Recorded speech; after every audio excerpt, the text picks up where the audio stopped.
ಸಖತ್ ಟೇಸ್ಟಿಯಾಗಿ ಬಾಯಲ್ಲಿಟ್ಟರೆ ಕರಗುವಷ್ಟು ಮೃದುವಾಗಿರುವಂತಹ ರಾಗಿ ಲಡ್ಡುನ ಹೇಗೆ ಮಾಡ್ಕೊಳ್ಳೋದು ಅಂತ ತೋರಿಸ್ತಾ ಇದ್ದೀನಿ. ಈ ರಾಗಿ ಲಡ್ಡು ಮಾಡೋದಕ್ಕೆ ನಾನು ಕಮಲಯ್ಯ ಅವರ ರಾಗಿ ಫ್ಲೋರ್ನ ಉಪಯೋಗಿಸ್ಕೊಂಡು ಮಾಡ್ತಾ ಇದ್ದೀನಿ.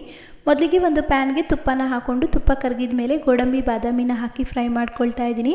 ನೀವು ಬೇಕಿದ್ದರೆ ದ್ರಾಕ್ಷಿನೂ ಹಾಕೋಬೋದು. ಗೋಡಂಬಿ ಬಾದಾಮಿ ಫ್ರೈ ಆದಮೇಲೆ ಸಪ್ರೇಟಾಗಿ ಒಂದು ಪ್ಲೇಟ್ಗೆ ತೆಗೆದಿಟ್ಕೊಂಡು ಅದೇ ಪ್ಯಾನ್ಗೆ ಕಮಲಯ್ಯ ಅವ್ರದ್ದು ಅರ್ಧ ಕಪ್ ಆಗುವಷ್ಟು ರಾಗಿ ಹಿಟ್ಟನ್ನು ಹಾಕ್ಕೊಳ್ತಾ ಇದ್ದೀನಿ. ಮತ್ತು ಅರ್ಧ ಕಪ್ ಆಗುವಷ್ಟು ರವೆನ ಸೇರಿಸ್ಕೊಂಡು ಸ್ಟವ್ನ ಕಡಿಮೆ ಉರಿಲಿಟ್ಟು ಇದನ್ನು ಚೆನ್ನಾಗಿ ಫ್ರೈ ಮಾಡ್ಕೊಳ್ಬೇಕು.